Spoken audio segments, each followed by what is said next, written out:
나는 커도 괜찮아 견딜 수 있어. 하지만 장모님, 주녀가 괜찮다니까.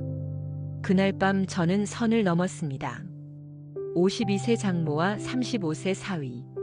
커다랗다는 호기심으로 시작한 행동이 단 한 번의 충동적인 선택으로 제 인생을 송두리째 바꿔버릴 줄은 몰랐어요.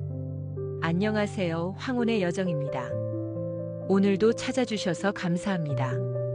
좋아요와 구독은 영상 제작에 큰 힘이 됩니다. 남편이 세상을 떠난 지 5년이 흘렀습니다. 이름은 강은미. 52세인 저는 이제 혼자 사는 게 익숙해졌다고 생각했어요. 아침 7시 알람 소리에 눈을 뜹니다. 습관처럼 옆을 봤어요. 텅 빈 베개가 있었습니다. 5년째 반복되는 아침이었죠. 부엌으로 향했어요. 커피를 내리고 식탁에 앉았습니다. 4명이 앉던 식탁에 이제 혼자였어요. 토스트 한 장, 우유 한 잔. 그게 제 아침 전부였습니다. TV를 켰어요. 아침 뉴스가 나왔습니다. 앵커의 목소리가 텅 빈 거실을 채웠죠. 하지만 대답해 줄 사람은 없었어요. 설거지를 하면서 창밖을 봤습니다. 맞은편 아파트에서는 가족들이 분주하게 움직이고 있었어요. 아이를 학교에 보내는 엄마, 출근 준비하는 아빠. 평범한 가족의 아침이었습니다. 저도 예전엔 그랬었죠. 남편 도시락 싸고 딸 머리 묶어주던 그 시간들. 이제는 모두 추억이 되어버렸어요. 오후 3시쯤 딸 서연에게서 전화가 왔습니다. 엄마 잘 지내세요? 응. 잘 지내지. 요즘 뭐 하며 지내세요? 그냥 평소처럼. 친구들도 만나고. 건강은 괜찮으시고? 응. 걱정 마. 짧은 통화였어요. 5분도 채 안 됐습니다. 서연은 바쁜 사람이었어요. 대기업 마케팅팀 차장이었죠. 전화 끊고 나면 항상 허전했습니다. 저녁 6시 또 혼자였어요. 냉장고를 열어봤습니다. 김치, 계란, 두부, 면모. 혼자 먹기엔 많고 버리기엔 아까운 양이었죠. 결국 라면을 끓였어요. 텅 빈 식탁에 혼자 앉아서 먹었습니다. TV 소리만 요란했어요. 밤 10시 침대에 누웠습니다. 천장을 바라봤어요. 이게 제 하루였습니다. 내일도 모레도 똑같을 거예요. 외로움은 있었지만 참을만 했습니다. 아니, 참아야 했어요. 이제 혼자 사는 게 제 일상이었으니까요. 그날은 금요일 저녁이었습니다. 설거지를 하고 있는데 갑자기 물소리가 이상했어요. 싱크대 밑에서 물이 새기 시작했습니다. 당황해서 수건으로 닦아봤지만 소용없었어요. 계속 물이 샜습니다. 급하게 딸에게 전화를 걸었죠. 서연아, 집에 물이 새. 어떡하지? 엄마 진정하세요. 제가 준혁 오빠 보낼게요. 준혁이가? 네. 오빠가 그런 거 잘해요. 30분 안에 갈 거예요. 전화를 끊고 주변을 정리했습니다. 괜히 거울을 봤어요. 머리를 매만지고 있는 제 모습이 이상했죠. 사위가 오는데 왜 이러나 싶었어요. 30분 후 초인종이 울렸습니다. 문을 열었어요. 준혁이 작업복 차림으로 서 있었습니다. 장모님 안녕하세요. 어서 와. 미안하다. 갑자기 부르게 돼서. 아니에요. 당연한 일이죠. 준혁은 35세였어요. 키가 182cm로 체격이 좋았습니다. 건축 설계 사무소를 운영하는 성실한 남자였죠. 싱크대를 보더니 금방 원인을 찾았어요. 배관 연결 부위가 헐거워졌네요. 금방 고칠 수 있어요. 공구를 꺼내 작업을 시작했습니다. 저는 옆에서 지켜봤어요. 능숙한 손놀림이었습니다. 좁은 싱크대 아래로 들어가는 준혁을 봤어요. 셔츠가 약간 올라가며 허리 라인이 보였습니다. 탄탄한 몸이었어요. 순간 이상한 기분이 들었습니다. 지금까지 한 번도 느껴보지 못한 감정이었어요. 준혁을 남자로 본 건 그때가 처음이었죠. 다 됐습니다. 장모님, 정말 고마워. 준혁이 일어서며 손을 씻었어요. 저는 황급히 커피를 내렸습니다. 커피 한 잔 하고 가. 감사합니다. 거실 소파에 마주 앉았어요. 어색한 침묵이 흘렀습니다. 요즘 일은 잘 되고 있어? 네. 그럭저럭요. 서연이는 요즘 바쁘지? 네. 해외 출장도 많고요. 그렇구나. 대화가 끊겼어요. 준혁이 커피를 마시고 일어났습니다. 그럼 저 이만 가볼게요. 그래. 조심해서 가고. 정말 고마워. 나중에 뭐 불편한 거 있으면 언제든 연락하세요. 그 말이 마음에 남았어요. 언제든지라는 단어가요. 문이 닫히고 나서 한참을 멍하니 서 있었습니다. 가슴이 두근거렸어요. 왜 그랬는지 모르겠더라고요. 그날 밤 잠이 오지 않았습니다. 준혁의 모습이 자꾸 떠올랐어요. 넓은 어깨, 큰 손, 탄탄한 체격. 그리고 따뜻한 미소까지. 고개를 저었어요. 안 돼. 저 사람은 내 사위야. 이런 생각하면 안 돼. 하지만 마음은 제 뜻대로 되지 않았습니다. 그 후로 준혁의 방문이 잦아졌어요. 보일러가 이상하다고 하면 왔고 전등이 나갔다고 하면 또 왔습니다. 장모님 혼자 사시니까 이것저것 불편하시죠? 아니야. 내가 이렇게 와주니까 큰 도움이 돼. 당연한 일이에요. 한 달에 서너 번은 만났어요. 매번 뭔가를 고쳐주고 갔습니다. 저는 그때마다 밥을 차려줬어요. 저녁 먹고 가. 괜찮아요. 집에 가서. 아니야. 혼자 먹기 심심하니까 같이 먹자. 그렇게 시작된 식사 자리였습니다. 처음엔 어색했어요. 하지만 점점 자연스러워졌죠. 준혁은 제 음식을 잘 먹어줬어요. 장모님 음식 정말 맛있어요. 많이 먹어. 혼자 해 먹으면 대충 하게 되잖아. 네. 감사합니다. 이야기도 많아졌어요. 일 이야기, 취미 이야기. 서연 이야기도 조금씩 나왔습니다.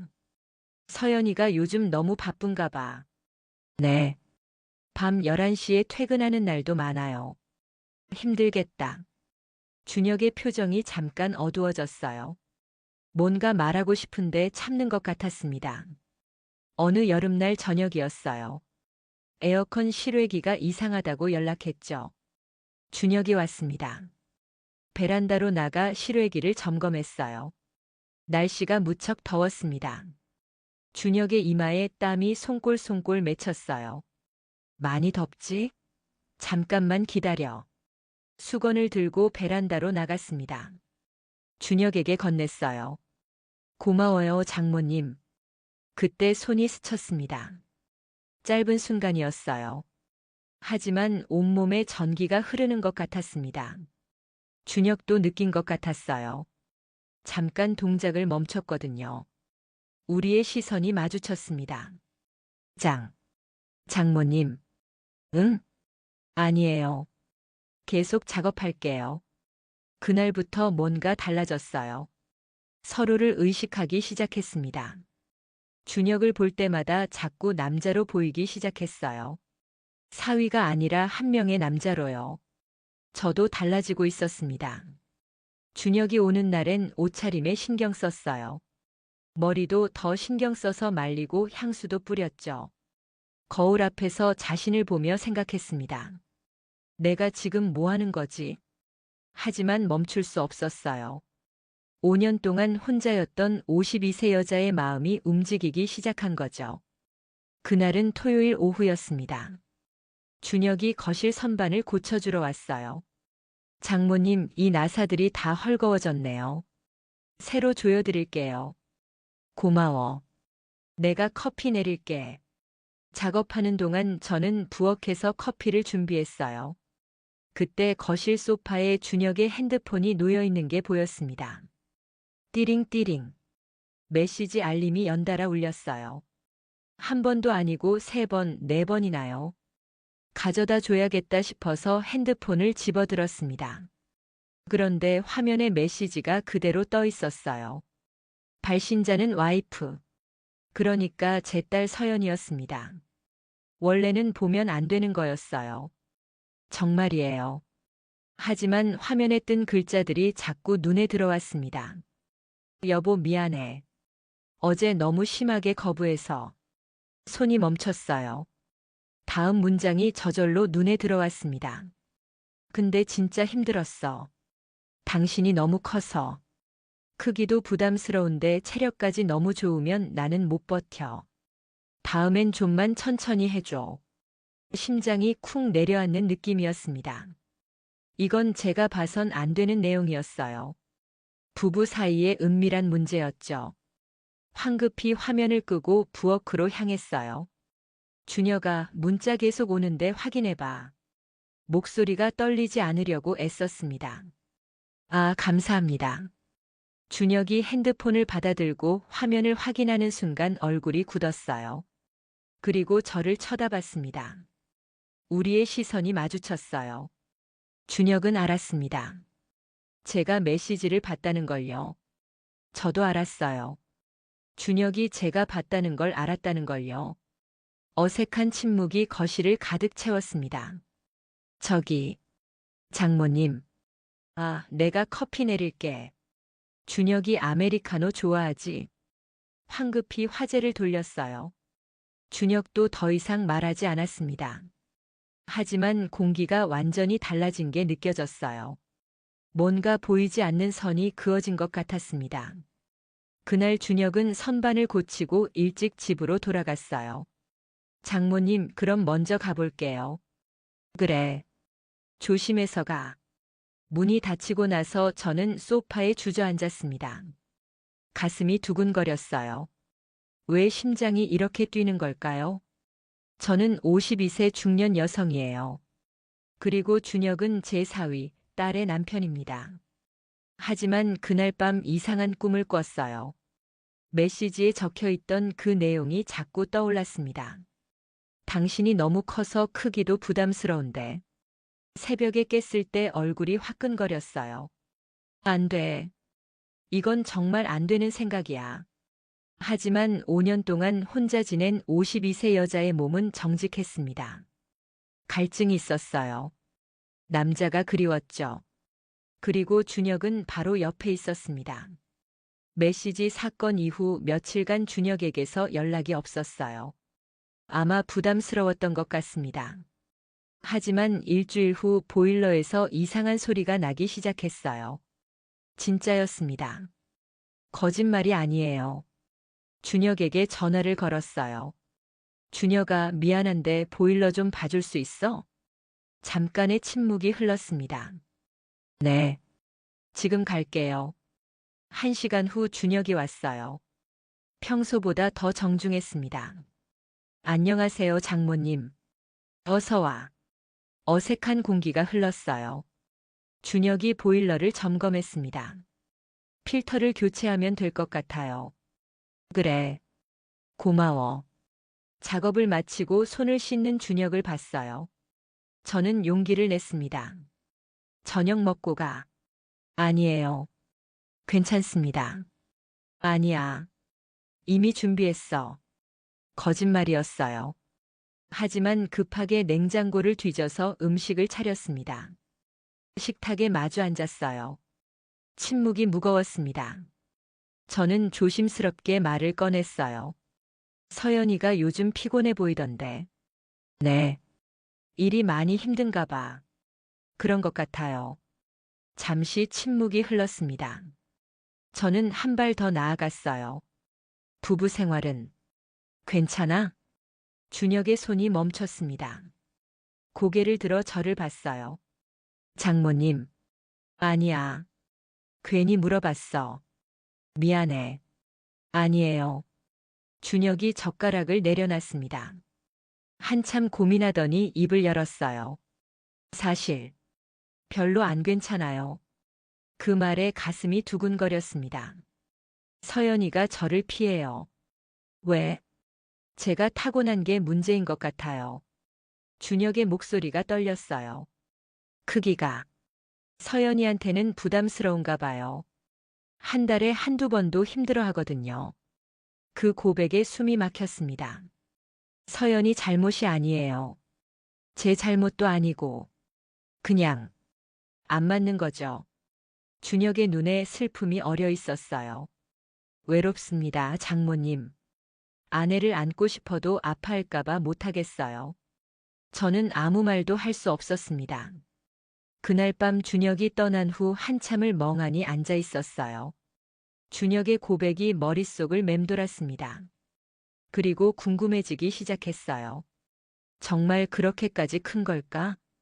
장마철이 왔습니다. 비가 매일 내렸어요. 어느 날 저녁 베란다에서 물이 새기 시작했어요. 방수가 제대로 안 된 것 같았습니다.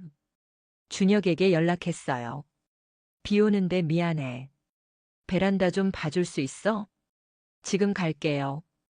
30분 후 준혁이 왔습니다. 비에 조금 젖어 있었어요. 괜찮아? 네. 괜찮아요. 베란다로 나가 점검을 시작했어요. 저도 따라 나갔습니다. 좁은 베란다 공간이었어요. 준혁이 방수 상태를 확인하는 동안 비가 더 세차게 내리기 시작했습니다. 갑자기 빗줄기가 강해지며 창문 틈으로 비가 들이쳤어요. 아! 저도 모르게 소리를 질렀습니다. 준혁이 재빨리 저를 안쪽으로 끌어당겼어요. 조심하세요. 그의 팔이 제 허리를 감쌌습니다. 우리는 아주 가까운 거리에서 마주보고 있었어요. 준혁의 셔츠가 비에 젖어 있었습니다. 피부가 비쳐 보였어요. 탄탄한 가슴 근육이 선명했습니다. 숨소리가 들렸어요. 제 것인지 준혁의 것인지 알 수 없었습니다. 장모님. 준혁의 목소리가 낮고 거칠었어요. 이러면 안 되는데. 자꾸 의식하게 돼요. 나도. 그 말이 저절로 나왔습니다. 준혁의 눈빛이 달라졌어요. 저를 바라보는 시선이 뜨거웠습니다. 천천히 얼굴이 가까워졌어요. 저는 눈을 감았습니다. 입술이 닿았어요. 부드럽지만 간절한 키스였습니다. 5년 만에 느껴보는 남자의 입술이었어요. 밖에서는 비가 쏟아지고 있었습니다. 하지만 우리는 멈출 수 없었어요. 그날부터 2주가 흘렀습니다. 서연이 유럽 출장을 간다는 연락이 왔어요. 일주일 정도 걸린다고 했습니다. 전화를 끊고 한참을 멍하니 있었어요. 그날 저녁 준혁에게서 문자가 왔습니다. 장모님, 화장실 변기가 이상하다고 하셨죠? 오늘 저녁에 봐드릴게요. 거짓말이었어요. 변기는 멀쩡했습니다. 우리 둘 다 알고 있었죠. 저녁 8시 초인종이 울렸습니다. 문을 열었어요. 준혁이 서 있었습니다. 공구 가방도 없이요. 들어와. 준혁이 들어왔습니다. 문을 닫았어요. 거실에서 마주 섰습니다. 긴 침묵이 흘렀어요. 장모님. 응. 서연이 말. 메시지에 적혀 있던 거요. 저는 고개를 끄덕였습니다. 그게 정말이야? 네. 준혁의 얼굴이 붉어졌어요. 보여줄 수 있어? 장모님. 미안해. 너무 궁금해서. 준혁이 한참을 망설였습니다. 그리고 천천히 고개를 끄덕였어요. 준혁이 천천히 벨트를 풀었어요. 제 심장이 미친 듯이 뛰었습니다. 그리고 봤어요. 숨이 막혔습니다. 서연이 말이 맞았어요. 딸이 왜 힘들어했는지 이해가 됐습니다. 이걸 서연이가 목소리가 떨렸어요. 장모님은 괜찮으실 것 같아요? 준혁이 조심스럽게 물었습니다. 모르겠어. 해봐야 알겠지. 더 이상의 말은 필요 없었어요. 준혁이 저를 안아 올렸습니다. 침실로 향했어요. 침대에 조심스럽게 내려놓았습니다. 5년 만에 느껴보는 남자의 체온이었습니다. 장모님, 천천히 할게요. 준혁의 목소리가 부드러웠어요. 하지만 처음엔 정말 힘들었습니다.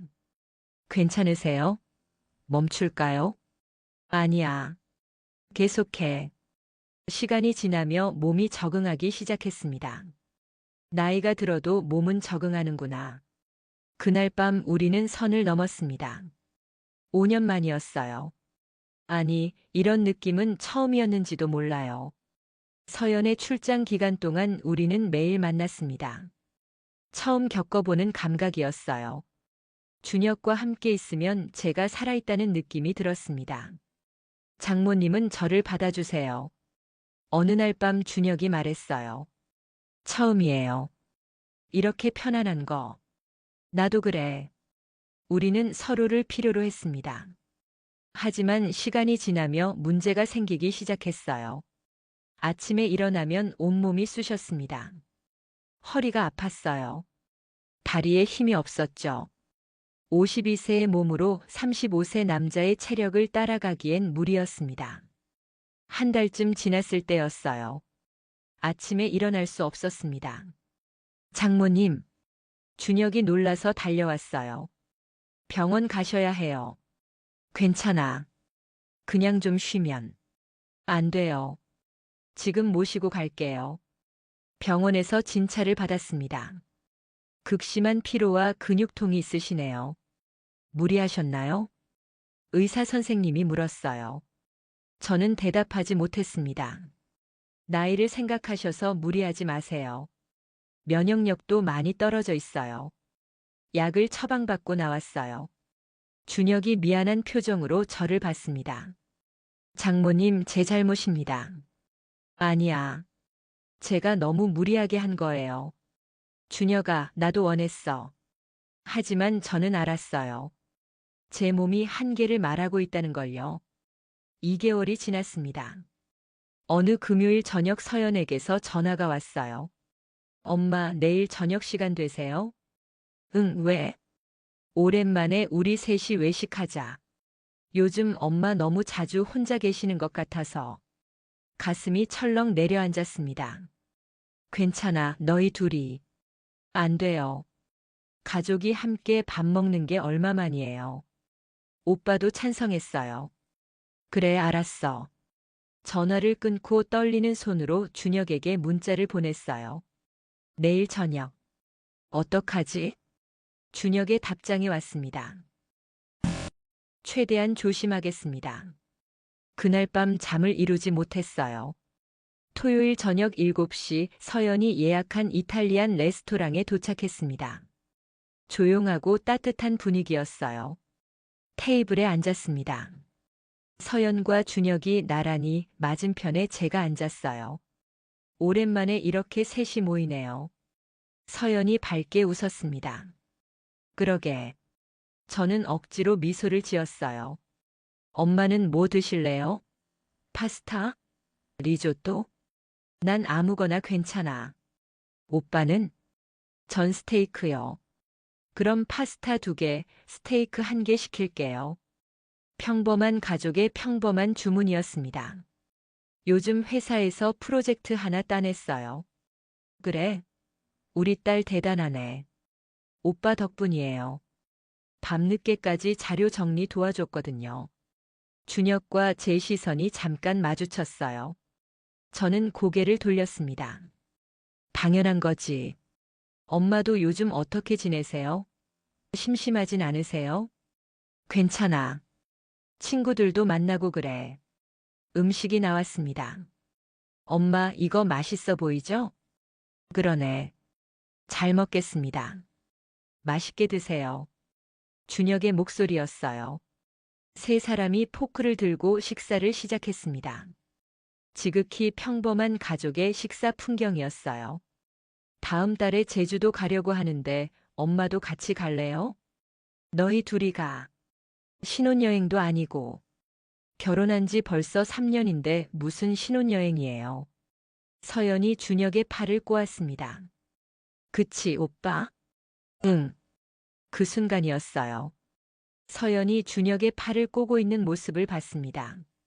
준혁이 서연을 바라보는 눈빛도 봤어요. 평범한 가족이었습니다. 딸과 사위, 그리고 장모. 이게 정상이었어요. 이게 우리의 원래 모습이었죠. 저 둘이 부부고 저는 엄마였습니다. 가슴이 무너져 내렸어요. 내가 뭘 한 거지? 엄마, 왜 그래요? 안 드세요? 아니야. 먹고 있어. 표정이 안 좋으신데. 어디 불편하세요? 괜찮아. 그냥 생각이 좀. 장모님 괜찮으세요? 준혁이 조심스럽게 물었어요. 응. 화장실 다녀올게. 자리에서 일어났습니다. 화장실 세면대를 꽉 잡았어요. 거울 속 제 얼굴을 봤습니다. 눈가에 주름, 지친 표정. 손을 떨며 물로 얼굴을 씻었어요. 내가 미쳤구나. 저 둘 사이에 내가 끼어든 거야. 딸의 남편이야. 내 사위라고. 눈물이 흘러내렸습니다. 입을 손으로 막고 소리 죽여 울었어요. 몇 분 후 화장을 고치고 나왔습니다. 테이블로 돌아왔어요. 엄마, 오래 걸리셨네요. 괜찮으세요? 응, 괜찮아. 디저트 주문했어요. 엄마 좋아하시는 티라미수요. 고마워. 준혁이 저를 쳐다봤어요. 저는 눈을 피했습니다. 준혁도 뭔가를 깨닫는 표정이었어요. 엄마, 다음 주에 집 한번 갈게요. 그래. 와. 요즘 오빠가 엄마 챙겨드리느라 힘들었죠? 아니야. 준혁이가 잘해줘서. 감사해요, 오빠. 엄마 혼자 계시는데 이것저것 고쳐주고. 당연한 일이에요. 식사가 끝나고 주차장으로 걸어갔습니다. 서연이 저희 두 사람 사이에서 팔짱을 꼈어요. 저와 준혁은 서로 눈을 마주치지 못했습니다. 준혁이 운전해서 제 집 앞에 먼저 내려줬어요. 엄마, 조심히 들어가세요. 그래.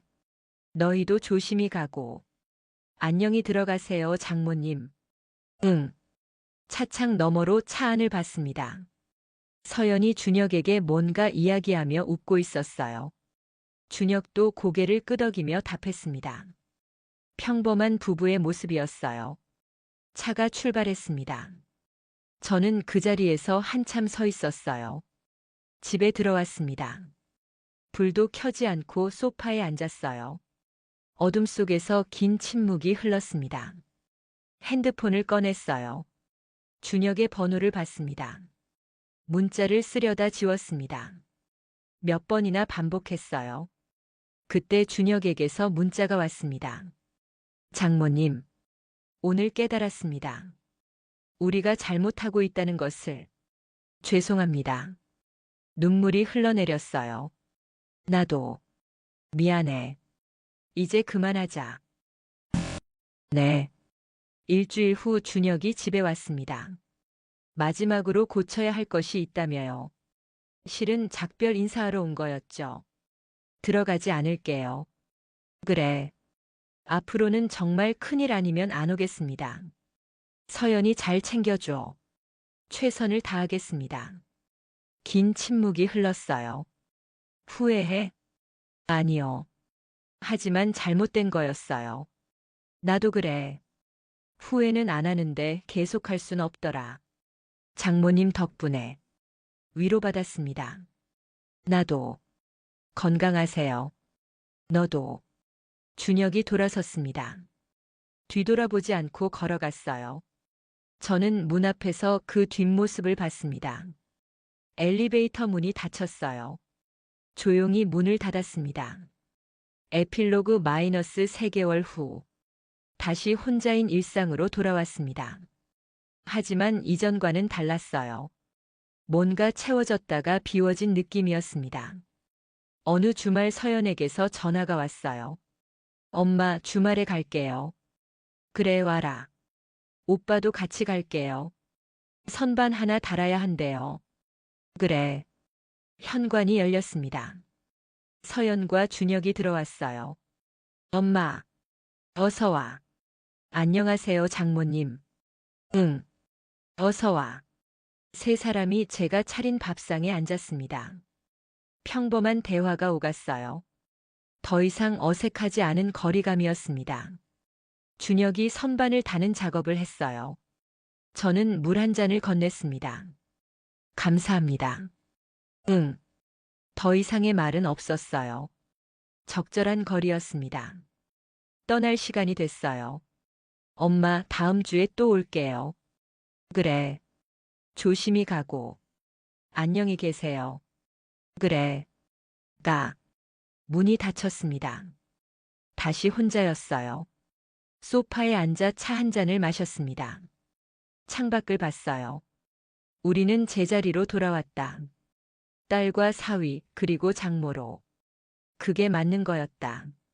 남편 사진을 꺼내 들었어요. 여보, 난 잘못된 선택을 했어. 하지만 후회는 반만해. 사진 속 남편은 여전히 환하게 웃고 있었습니다. 창밖엔 가을 햇살이 따뜻했어요. 짧았지만 나도 사랑받았었다. 그걸로 충분해. 혼자지만 괜찮았습니다. 삶은 계속되니까요. 오늘 준비한 이야기는 여기까지입니다. 어떤 사랑은 시작되어선 안 되는 것. 어떤 행복은 누군가를 아프게 한다는 것. 하지만 삶은 계속됩니다. 각자의 자리에서 각자의 방식으로요.